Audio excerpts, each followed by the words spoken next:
Hello, I'm Regina with AG Designs. So today I'm going to show you how I create my images when I want to press a compact mirror, a bookmark,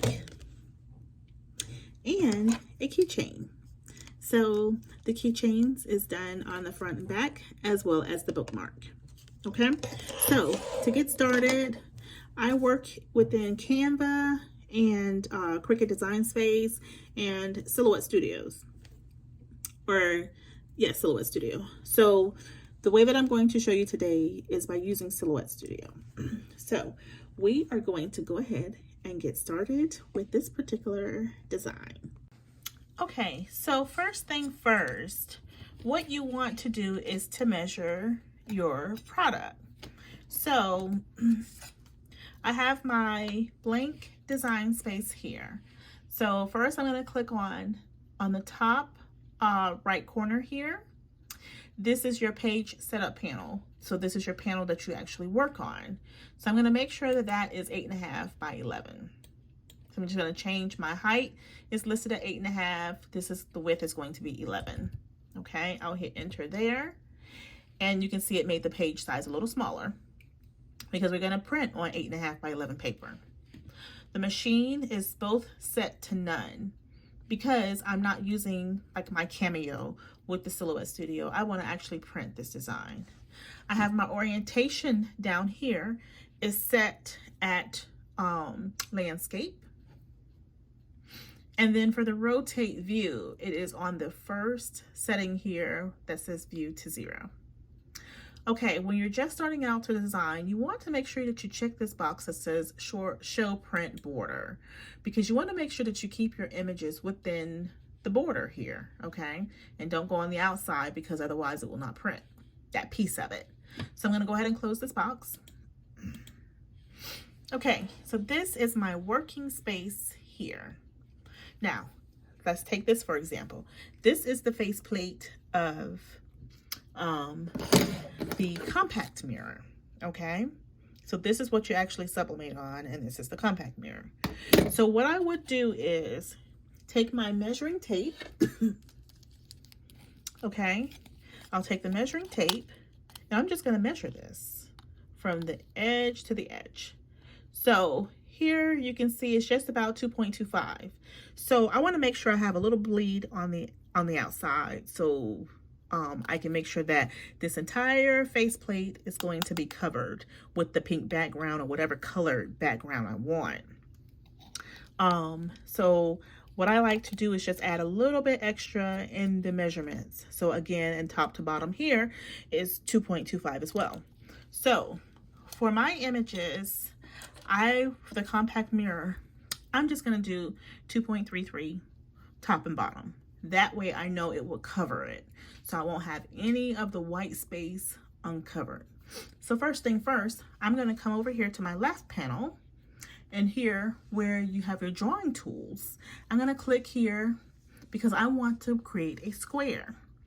This will tell me my size settings, right? So I can stay within a certain size because I want to do a colored background.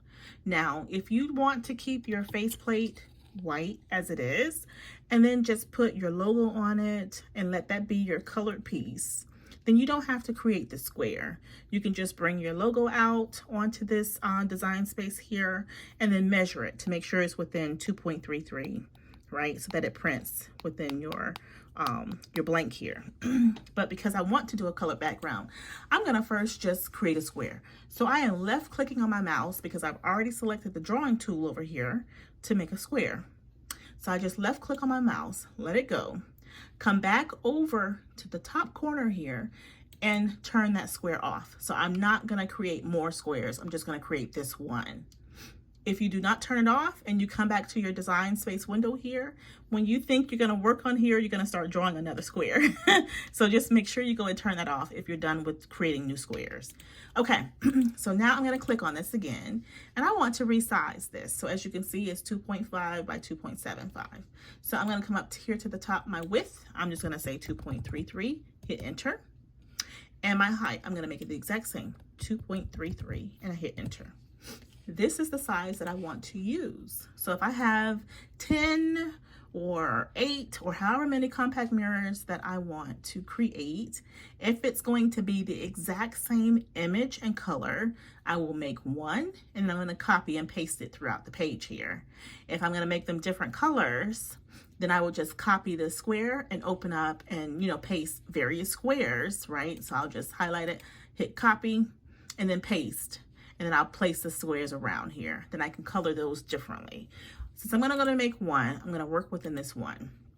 So I'm gonna click on this, and as I stated before, I want my background to be pink. Pink is my favorite color, so that's what I'm gonna work with. So I'm gonna come over here to the right side of the toolbar here, and I'm gonna create what looks like that painter's pane. Okay, so it's called the line style panel. I'm gonna click on that, and it opens up your colors. So the color pink that I used, that I recently used too, is this very first one here.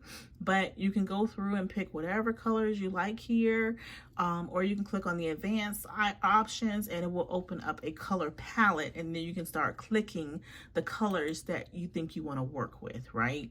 So that's what it will open when you click on the advanced. So then you can click in wherever you like the shade of the blue, you know, start clicking there to see if that's the one you like, etc., etc. But I'm going to work with this very top one. So as you've seen, I clicked on that first one because my square was selected, so it colored my square pink. Okay, I'm going to close this because I'm not making any other squares, different colors. I'm going to work within this. So now I need to put my image, or bring in my image. So in my library, I do have a large size image of my logo. I'm just going to open that up and I will resize it.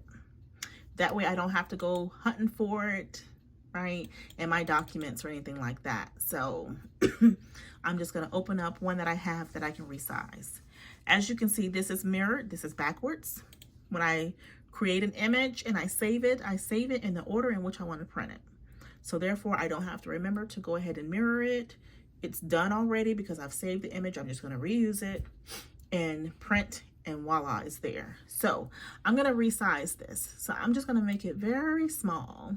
So we know that my image already is, or my working window for my blank is 2.33. So I must have it smaller than that so that I can place the image in first. So all I did was drag from the corner and make it smaller. I could have come up to the top here and changed the settings up here for the width and height.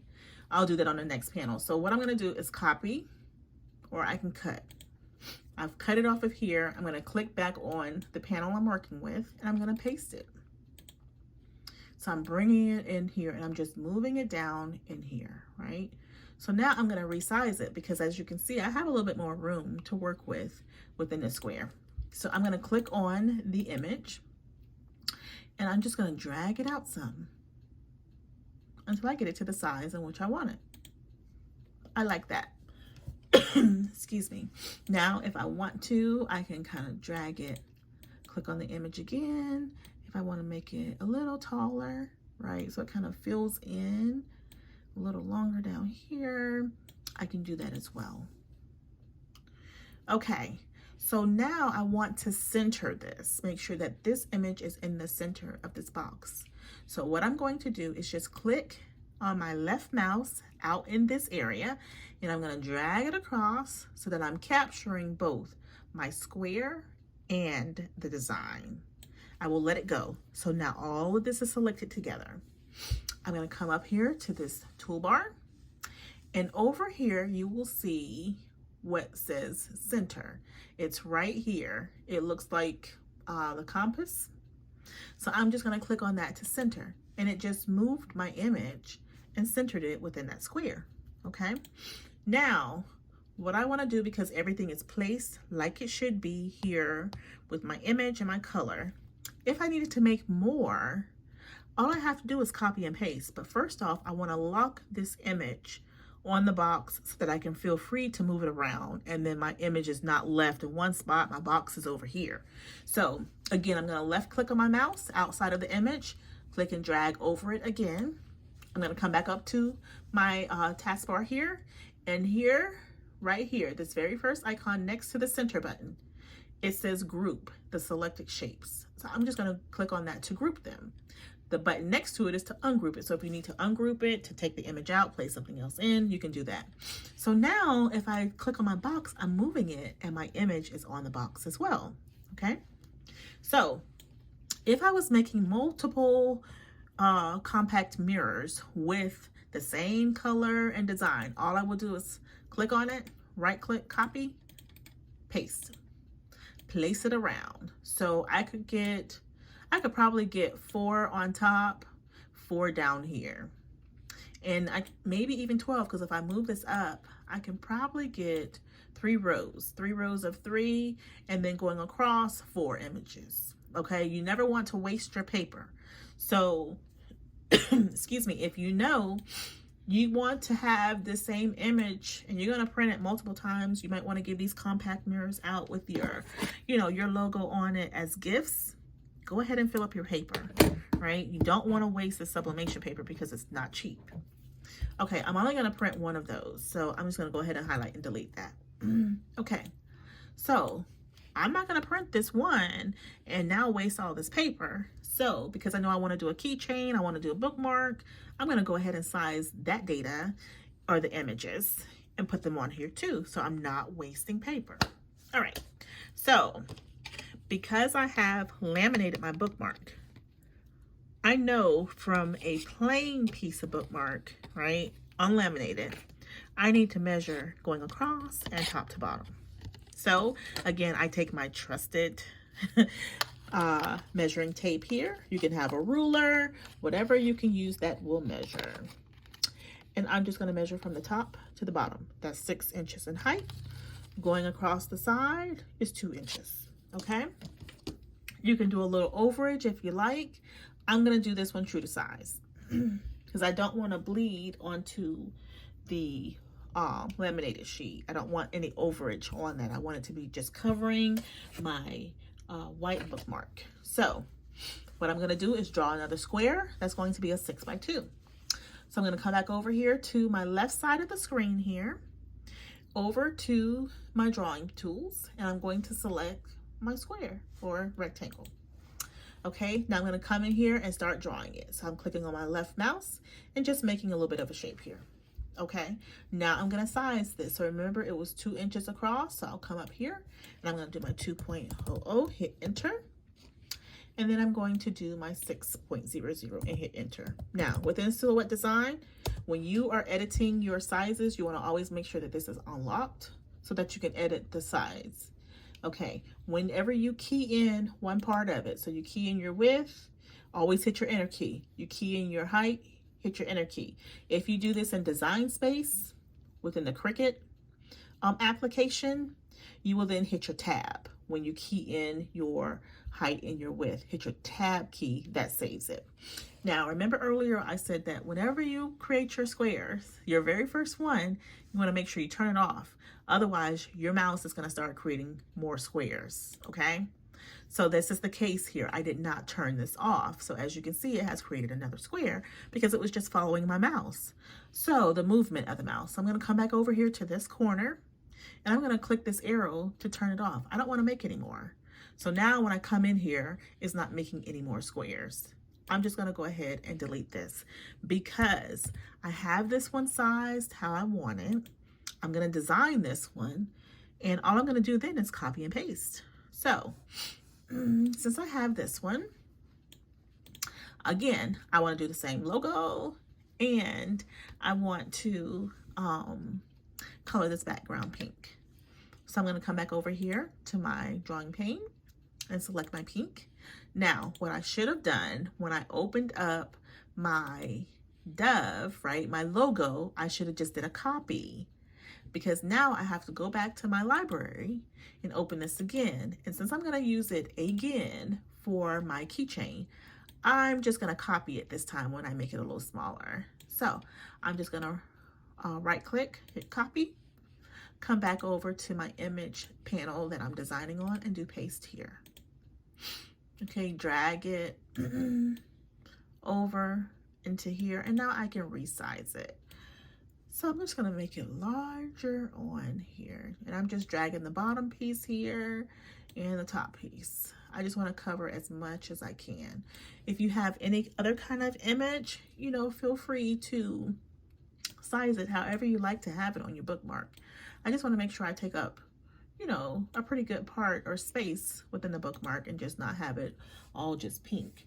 You know, I want the image in the bookmark as well. So as you can see here, right? So since I have it like I want it, again, I'm gonna center it and then I'm going to lock it in so I can make a copy because I need two of these, one for the front and one for the back.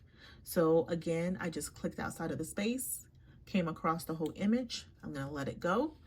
I'm gonna come up to the top here where it says center and click on center. Now it has centered it within that particular square. While I still have it highlighted, both pieces, the image and the rectangle, I'm gonna click on group. So now, if I move it, it's all one piece. So now I'm just gonna click on it and copy and paste because I need two pieces, one for the front, one for the back. Okay, so those two are for my bookmarks. This one here is for my compact mirror. And like I said, if I want to do another one, I can just copy and paste it and move it over here and it takes up some of the space as well. So I'm also going to make a keychain. Same logo, same color. So again, you're going to measure going across your keychain and the height as well. So this is like roughly right a little bit over 1.5 inches wide. And this one here is just a tad bit over 2.25. So what I'm going to do then, because I want to make sure my pink really covers this keychain, I'm going to create another rectangle. Or I could really copy this one, which I think that's what we'll do. So instead of starting from scratch, let's just copy this, copy, paste, and we can resize this one for our keychain. So remember the measurements. I want to make this one now for my keychain. Going across, I'm gonna make it like 1.75. The height, since it was just a little over 2.25, I'm gonna do that like 2.376 or so. So I'm gonna come to the top toolbar here and I'm gonna make this 1.75 in the width, hit enter. Okay, it's made it a little thinner. And the height here, I'm gonna make this 2.376 and hit enter. So now I have this size. This is going to be the front side of the keychain. I'm gonna copy it and paste it. And this is the back side. So again, I still have some room on here. I could probably move these around a little bit sideways if I wanted to and put some other stuff on the bottom, or I could copy and paste these two, put these down on the bottom, move them up a little bit so there's space on here so I can make, you know, 2 full keychains. I can copy this, put this over here, paste it where I'm taking up this space. So now I can make 2 compact mirrors. So again, you want to make the best usage of the page, right? Because you don't want to waste product being your sublimation paper. So again, I would try and fill it as much as possible. Okay, now if this is all that you had to do, so be it. Now, because my images were already mirrored, right, I don't have to mirror them again. If they were not mirrored, then I would copy or cover this entire page by left clicking on my mouse. I would attach them, so I would group this whole thing, and then I would do a mirror. So I would do object, mirror, flip horizontally to mirror the images. Okay, but my image was already mirrored because I saved it that way and I just pulled it up and altered the size. So now I'm ready to print. So I would do print, select the printer icon here. One thing you want to get in the habit of, because I do have my borders, this is where I'm checking my work to make sure for this page, I still have room on the bottom, I have room on the sides and the top. My image will print within this border. nothing will be cut off. So get in the habit of looking at this page before you print.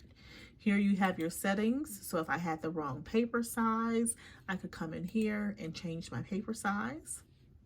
And I can do this before I get to the actual printer piece of it, right? Otherwise, I can say, okay, here, it's on the wrong size.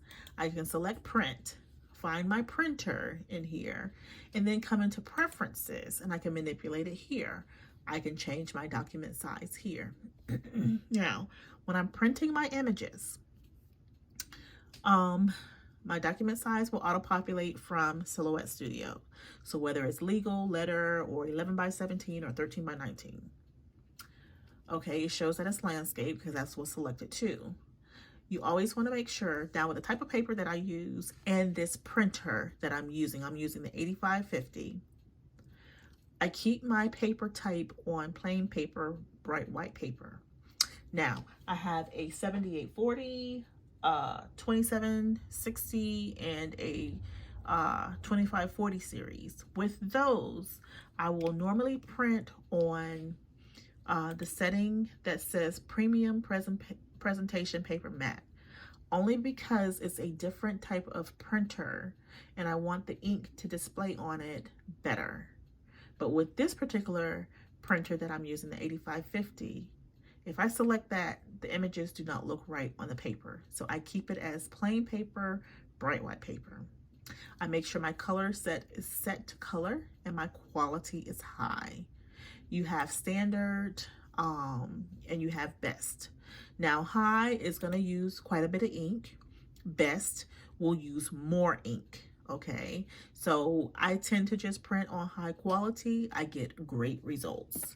So as you can see, this is printed on high quality, and my color is really nice. It's a nice pink, and my image is there too. Okay, and then I just select okay. Now, say you've gotten this far and you forgot to mirror your image. You can come over here to more options on your printer and select mirror image. That will then flip your image as it's printing.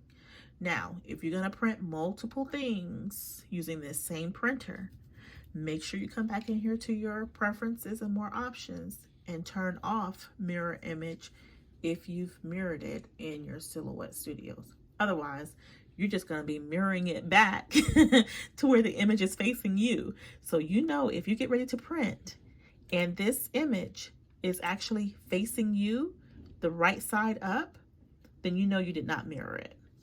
Okay, so now you can just send it to the printer.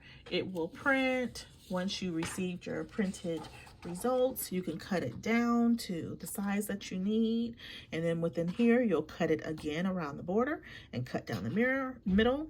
Now you're ready to go ahead and paste, or I should say paste, tape your image to the actual product, being your bookmark or the keychain blank or your compact mirror blank piece. Okay, so on the next videos down, you will find a separate video for each on how to sublimate your compact mirror, your keychain, and your bookmark. So I hope that this video was pretty helpful for you to show you how you can change the sizes and create your own printable image piece from scratch. And as always, of course, if you need additional assistance, please do not hesitate to reach out to me, and I will be back in touch with you as soon as possible to assist you in any way that I possibly can. Thank you for watching, and have a good night.